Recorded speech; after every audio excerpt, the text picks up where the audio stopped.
રાજેશ આયર, કચ્છ જિલ્લા પંચાયત વિપક્ષી નેતા, તેમજ મારી સાથે અમારી કોંગ્રેસની ટીમ તેમજ આ વિસ્તારના ભાજપના પણ બધા તાલુકા પંચાયતના સભ્યો, અમારા કચ્છ કોંગ્રેસના પ્રમુખ વી કે હુંબલ સાહેબ, તેમજ આ વિસ્તાર એટલે અહીંયાથી હું જિલ્લા પંચાયત લડ્યો હમણાં, અને જિલ્લા પંચાયતનો મારો વિસ્તાર છે. અહીંયા એનટીપીસી કંપની દ્વારા સોલાર પ્રોજેક્ટની સ્થાપના કરવામાં આવી રહી છે. એ સોલાર પ્રોજેક્ટ કોઈપણ સરકારે જે જમીન ફાળવી છે એ એકદમ નિયમ વિરુદ્ધ જમીન એનટીપીસીને ફાળવવામાં આવેલી છે. અને આ પંચાયત એટલે કે ફુલાઈ પંચાયતના 11 ગામો આ સોલાર પ્રોજેક્ટથી ખૂબ અસરગ્રસ્ત છે. એટલે એ લોકોની મને રજૂઆત મળી અને મેં આ લોકોના પ્રશ્ન સાંભળી અને આજે અમે સંપૂર્ણ ટીમ સાથે અહીંયા જોવા માટે આવ્યા છીએ કે ખરેખર શું તકલીફ છે. ત્યારે આ જોતા એવું દેખાય છે ક્લિયર કે સરકારે બધા નિયમો નેવે મૂકી અને માત્ર કંપનીઓને ફાયદા માટે આ જમીન ફાળવવામાં આવી છે. આ જમીન કોઈપણ ભૌગોલિક પરિસ્થિતિ અહીંયાને ધ્યાનમાં રાખીને નથી ફાળવવામાં આવી. આ લોકો અહીંયાની જે પંચાયત છે આનામાં મુખ્ય ધંધો એટલે પશુધન, અહીંયાનો મુખ્ય પશુધન છે. અને પશુધન માટે કોઈપણ વસ્તુ ધ્યાનમાં, કોઈપણ બાબત ધ્યાનમાં લીધા વગર આ સરકારે જમીન ફાળવી છે. એનું આ લોકો ખૂબ અસરગ્રસ્ત છે. કોઈ લેઆઉટ પ્લાન રજૂ કરવામાં આવ્યો નથી કંપની દ્વારા કાંઈ પણ કોઈ કાયદેસરની કાગળો રજૂ કરવામાં આવેલા નથી. અને ખૂબ રજૂઆતો ગ્રામજનોએ કરેલી છે, પ્રાંત કક્ષાએ કરેલી છે, મામલતદાર કક્ષાએ કરેલી છે, કલેક્ટર કક્ષાએ કરેલી છે, મુખ્યમંત્રી સુધી પણ અહીંયાના ધારાસભ્યશ્રીએ પણ રજૂઆત કરેલી છે. પણ કોઈ પણ બધા નિયમો નેવે મૂકી કોઈ પણ વાત સાંભળી નહીં અને માત્ર આ જમીનોનો કબજો કંપની અત્યારે લઈ રહી છે. જેના અમે આજે અહીંયા મુલાકાત લઈ અને ખરેખર પરિસ્થિતિ જાણી અને આગળ હવે આ લોકોની સાથે રહી અને અસરગ્રસ્ત લોકોને ન્યાય આપવા માટે અમે ચોક્કસ સરકાર સામે લડશું. અને જે પરિસ્થિતિ છે એને લડી અને અમે આ જમીન કેમ બચાવી અને કેમ અહીંયાના પશુધન, કારણ કે બહુ મોટી તકલીફ છે. આ તમે જોઈ શકો છો સામે અજુરિયા વાંઢ છે, અજુરિયા ગામ છે. એ ગામની બિલકુલ જે નિયમો હોય કે ભાઈ છેલ્લા ઘરથી મિનિમમ 500 મીટરની એક નિયમો છે, એ નિયમોને પણ નેવે મૂકવામાં આવે છે. અહીંયા કોઈ નિયમનું પાલન કરવામાં આવ્યો નથી. નદી નાળા બધા ડુંગરાળ વિસ્તારો એનું પણ ખોટી રીતે ખનન કરવામાં આવી રહ્યું છે. નદી નાળાને પૂરવામાં આવી રહ્યા છે. તળાવોને પણ અહીંયા મેં જોયો રસ્તામાં તો ફેન્સિંગ લાગેલી હતી, એની વચ્ચે તળાવો છે. ફેન્સિંગ થઈ જશે, સોલાર થઈ જશે, તળાવો ડટાઈ જશે. જે મુખ્ય પશુધન છે તો એને ચોમાસામાં પછી પાણીનો જે મુખ્ય વિસ્તાર છે એવા તળાવો પણ અહીંયા રહેશે નહીં. આ લોકોને 100% જો આવી પરિસ્થિતિ રીતે આ લોકો હિજરત કરીને જાય ક્યાં, આ લોકોને હિજરત કરીને જાય ક્યાં, એના માટે ગવર્મેન્ટે ક્યારેય કાંઈ વિચાર્યું નથી. ભૌગોલિક પરિસ્થિતિને કોઈ પણ બાબતની ધ્યાન રાખ્યા વગર સરકારે જે જમીન ફાળવી છે એનો સખત અમે વિરોધ કરીએ છીએ.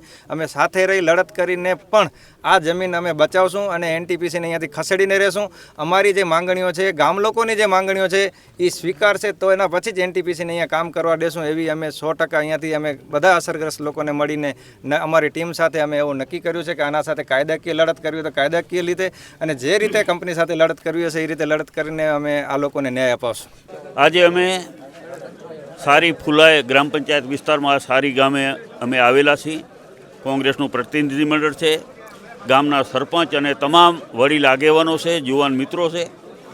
અને એમની જે રજૂઆત અને અમારી પાસે આવી હતી કે સારી ગામની બાજુમાં જ એનટીપીસી કંપની જે અહીંયા સોલાર પ્રોજેક્ટ લગાવવા જઈ રહી છે અને સરકારે એને એક સાથે 5,000 એકર જેટલી જમીન એને મંજૂર કરી છે. હવે પ્રશ્ન એ આવે છે કે આ બધું કાગળ ઉપર જ માની લો બધું કામ થાય છે, મંજૂરી સ્થાનિક પરિસ્થિતિ શું છે એ ક્યાંય જોવાયેલ નથી. આ જે જમીન મંજૂર થઈ છે, સરકારે કરી છે, એમાં ગૌચર જમીનો આવે છે, એમાં તળાવની જમીન આવે છે, એમાં નવા ખેડૂતો જે એવા છે જેને સાથણીમાં જમીન મળેલી છે એવી જમીનો આવી છે જેની અત્યાર સુધી માપણી નથી, તેની સીટમાં નથી બેઠેલ, પણ જમીન તો એમને મંજૂર થયેલી જ છે. તો આવા અનેક પ્રશ્નો. બીજું, ગામની બાજુમાં બિલકુલ લગોલગ આ કંપની અત્યારે કામ કરવા માંગે છે, જેનો આ સારી અને એની સાથે 11 આજુબાજુના 11 જેટલા ગામો, તમામ ગામોનો વિરોધ છે. ગ્રામજનોનો કહેવા પ્રમાણે ધારાસભ્યએ સરકાર સુધી રજૂઆત કરી પણ એમની પર વાત સાંભળવામાં આવતી નથી. ત્યારે પ્રશ્ન એ થાય છે કે આ સરકાર કોના માટે કામ કરે છે? લોકતંત્રમાં લોકોની વાત અને રજૂઆત સાંભળવાની જવાબદારીને ફરજમાં આવે છે.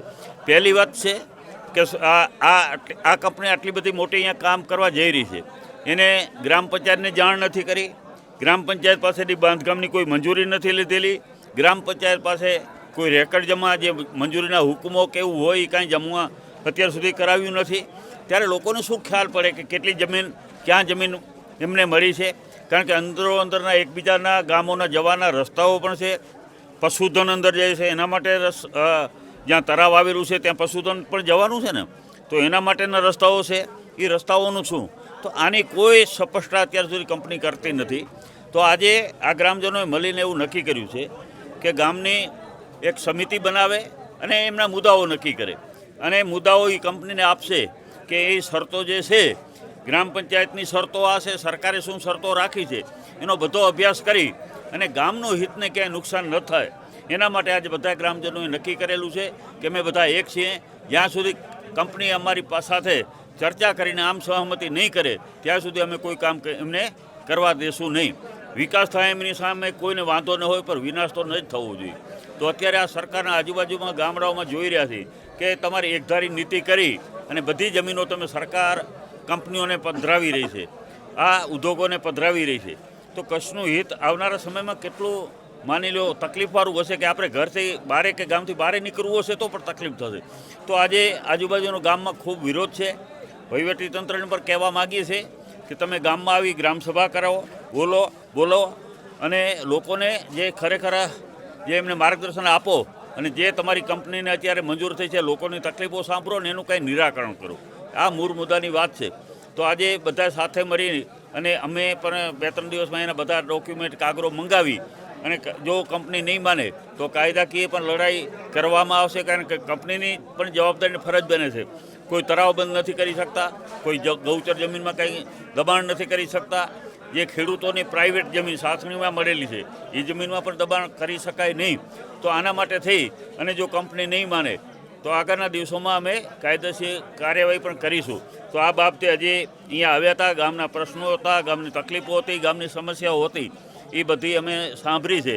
અને સાંભળીને આગળ જતાં અમારે જ્યાં પણ રજૂઆત કરવાની હશે, વહીવટીતંત્રને હશે કે સરકારને હશે, ત્યાં બધાએ આ ગામને તકલીફ ન થાય એના માટે થઈને અમે એમની સાથે ચર્ચા કરીશું. અને તેમ છતાં જો નહીં માને તો આગળના દિવસોમાં કાયદાકીય લડત લડવા માટે અમે બધાએ આજે આ ગામ સાથે છીએ, ગ્રામજનો સાથે છીએ અને કોંગ્રેસ પક્ષ દરેકને સાથે રાખી અને આવતા સમયમાં ગામના હિતોને કોઈ નુકસાન ન થાય એના માટેની લડાઈ લડશે. બસ આપ સૌનો આભાર. મારું નામ જકરિયા હાજીનુર મહમદ, ગામ સાંદ્રવાન. હું અસલ ગામ મોતીચોરનો છું અને અમારો વતન અસલ મોતીચોર છે.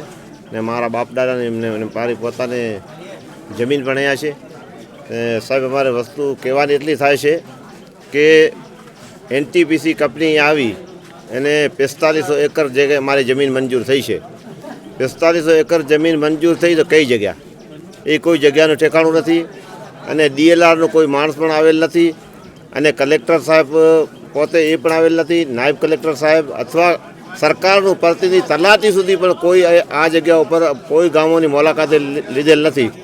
પરંતુ જે તે વખતે કંપની ચાલુ થઈ તે વખતે સાહેબ મને આ લોકોએ એમ કીધું કે ભાઈ તમે એક સમિતિ બનાવી આપો, તો સમિતિને સાથે રાખી અને સમિતિને પૂછીને અમે આગળ વધશું અને એમ તમને બાંયધરી આપી છે. ત્યારે અમે સરપંચના લેટર ઉપર સરપંચ અમને ઓથોરાઇઝ કરી અને અમે સમિતિ કે લોકોને બનાવી આપી કે ભાઈ આ તમે કામ કરો તો પ્રથમમાં કરતાં ગામ લોકોને જે બોલેરો હોય, ટ્રેક્ટર હોય કે અમને પૂછી અને બધું ગામ લોકોને પછી આગળ વધશું. અને આજુબાજુના ગામ છે તમને રસ્તા આપશું, તળાવ નહીં, તમારે દબાણ નહીં કરીએ.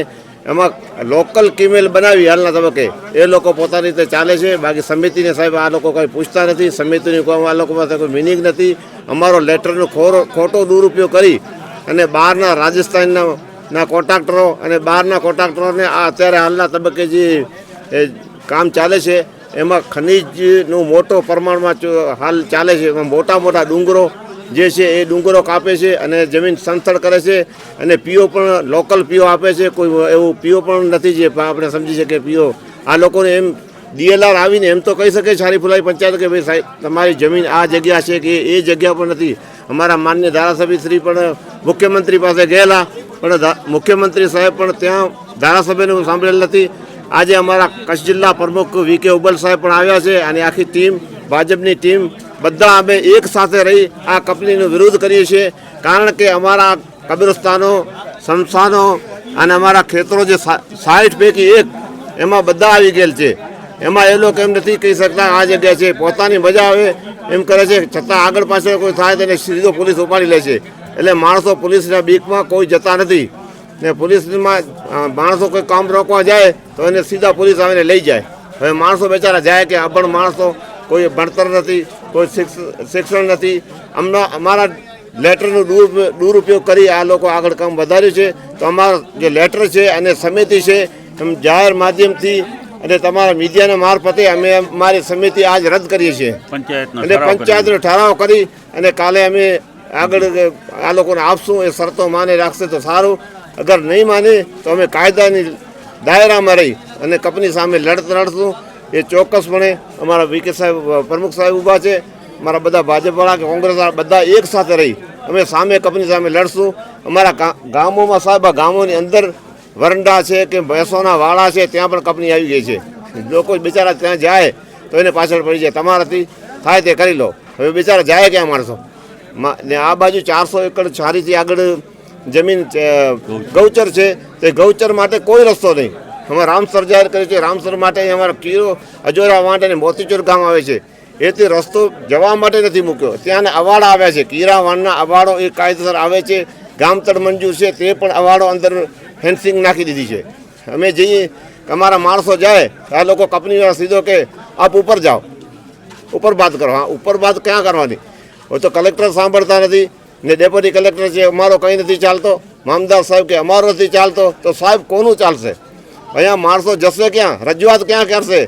ભાજપ અહીંયા છે, કોંગ્રેસ અહીંયા છે, તો અમે અમારા લોકો જે વિસ્તારોના 11 ગામોના માણસો જશે ક્યાં?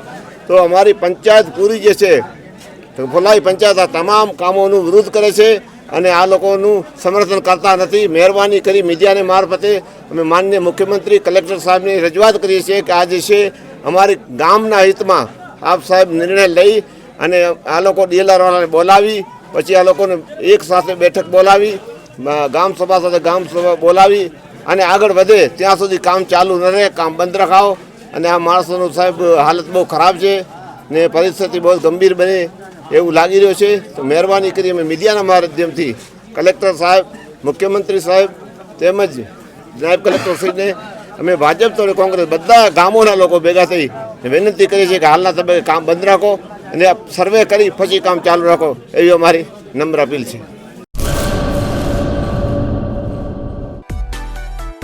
માં motor driving, safe and sure driving. Driving એ શોખ સાથે આપની મોટી જવાબદારી પણ છે. અમારા ઇન્સ્ટ્રક્ટર દ્વારા સચોટ અને સરળ માર્ગદર્શન. આપની રોજની તાલીમની માહિતી મેળવીને શું અધુરાશ છે એના ઉપર પૂરું ફોકસ કરાય છે.